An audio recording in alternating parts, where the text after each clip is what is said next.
लोकसभा चुनाव से पहले उत्तर प्रदेश में भारतीय जनता पार्टी की मुश्किलें चुनौतियों की तरह दिखाई पड़ रही हैं। क्या यूपी की कई सीटों पर बीजेपी को अपनों से ही चुनौती मिलेगी?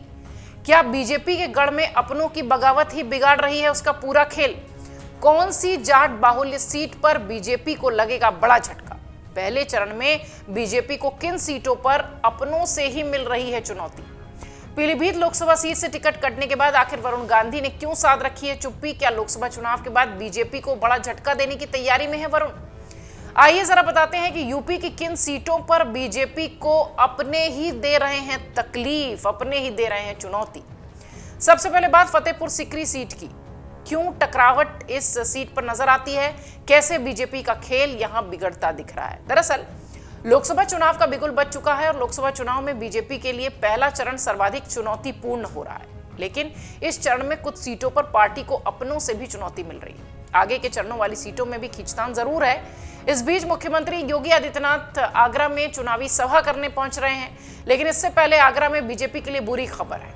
यहाँ की फतेहपुर सीकरी लोकसभा सीट से बीजेपी के विधायक ने अपने बेटे को निर्दलीय चुनावी मैदान में उतार दिया है। फतेहपुर सीकरी लोकसभा सीट पर तीसरे चरण में चुनाव होना है। यहां भी टकरावट की स्थिति पैदा हो रही है। आपको बता दें कि यहां से बीजेपी ने वर्तमान सांसद राजकुमार चाहर को ही अपना प्रत्याशी बनाया है। वो बीजेपी किसान मोर्चा के अध्यक्ष भी हैं और इस सीट पर बीजेपी द्वारा प्रत्याशी का ऐलान करने के बाद अपनों ने ही मोर्चा खोल दिया है। बीजेपी विधायक चौधरी बाबूलाल के बेटे डॉक्टर रामेश्वर चौधरी ने बीजेपी प्रत्याशी के खिलाफ चुनाव लड़ने का ऐलान किया है। डॉक्टर रामेश्वर चौधरी द्वारा फतेहपुर सीकरी लोकसभा सीट से निर्दलीय चुनाव लड़ने की घोषणा के बाद बीजेपी के खेमे में हलचल मची हुई है। रामेश्वर चौधरी खुले मन से राजकुमार चाहर की उम्मीदवारी का विरोध कर रहे हैं। हालांकि अभी तक बीजेपी की तरफ से इस पर कोई औपचारिक प्रतिक्रिया, कोई बयान नहीं आया है। इस बीच डॉक्टर रामेश्वर चौधरी मंगलवार को किरावली में महापंचायत भी करते दिखाई पड़े। इस दौरान बीजेपी के विधायक चौधरी बाबूलाल भी मौजूद रहे। महापंचायत के बाद रामेश्वर चौधरी के चुनाव लड़ने का ऐलान हुआ। इस मौके पर विधायक बाबूलाल ने कहा कि शीर्ष नेतृत्व सीकरी सीट पर प्रत्याशी बदलने का निर्णय ले। यदि प्रत्याशी बदल जाता है तो मेरा बेटा चुनाव नहीं लड़ेगा, लेकिन यदि प्रत्याशी नहीं बदला जाता तो मेरा बेटा निर्दलीय चुनावी मैदान में होगा। यानी आप ये समझिए कि बीजेपी के ही विधायक ने अपने बेटे को बीजेपी के सांसद के खिलाफ चुनावी मैदान में उतार दिया है और सीधे आलाकमान को चुनौती भी दे रहे हैं। आपको बता दें, फतेहपुर सीकरी के बीजेपी विधायक चौधरी बाबूलाल और उनके बेटे चौधरी रामेश्वर ने किरावली के रघुनाथ महाविद्यालय में आयोजित होली मिलन समारोह में घोषणा कर दी थी कि यदि नामांकन से पहले पार्टी ने अपने स्थानीय सांसद राजकुमार चाहर का टिकट काटकर किसी और को नहीं दिया तो चौधरी रामेश्वर निर्दलीय प्रत्याशी के रूप में नामांकन भरेंगे। बात वही हुई। फतेहपुर सीकरी के बाद अब बात करेंगे पीलीभीत सीट की। खूब चर्चा हो रही है सीट की, खासतौर से वरुण गांधी को लेकर। पीलीभीत में वरुण गांधी का टिकट कटने की चर्चा शुरू हुई तो स्थानीय नेताओं की हसरतें भी हिलोरे मारने लगी।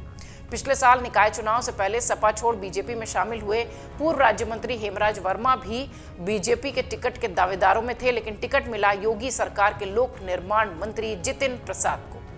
इससे वर्मा भी और उनके समर्थक भी नाराज हैं। वर्मा के भाई ने उनके लिए नामांकन पत्र भी खरीद लिए थे, लेकिन जितिन प्रसाद का नामांकन कराने के लिए पीलीभीत पहुंचे बीजेपी के प्रदेश अध्यक्ष भूपेंद्र सिंह चौधरी ने वर्मा को नामांकन न करने के लिए मना लिया। सूत्र कह रहे हैं कि जाहिर तौर पर बीजेपी संगठन एकजुटता का परिचय तो दे रही है, लेकिन अंदर खाने मनमुटाव वैसे ही बरकरार है। बीजेपी के नेतृत्व को भी इसका कहीं न कहीं अनुमान है, भान है। इसलिए पार्टी ने अपने दिग्गज नेताओं को पीलीभीत फतह करने के लिए मोर्चे पर लगा दिया है। वहीं केंद्रीय राज्य मंत्री संजीव बालियान के काफिले पर मुजफ्फरनगर के खतौली क्षेत्र में मड़करीपुर गांव में बीते दिनों पथराव की जो खबर थी, उससे भी पार्टी के अंतर्कलह को उजागर करने की जो तस्वीर है वो सामने आई।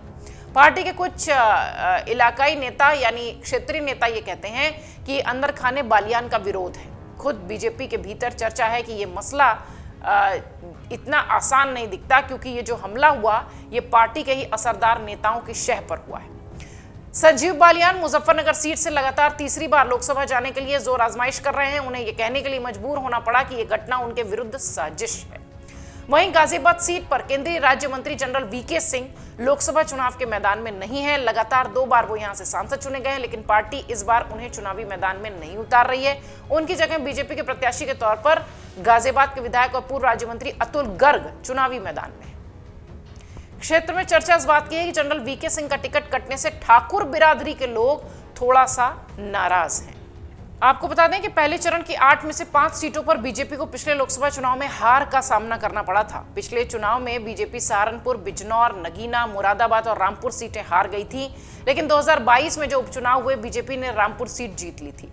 फिलहाल कुछ ऐसी सीटें हैं जो बीजेपी के लिए परेशानी का सबब यूपी में बनती दिखाई पड़ रही हैं और अपने ही यहां पर बीजेपी की चिंता बढ़ा रहे हैं। देखना यह है कि बीजेपी आलाकमान उत्तर प्रदेश में जहां मिशन 80 के साथ चल रही है, कैसे इन सीटों पर हो रहे बगावती सुर को रोक पाती।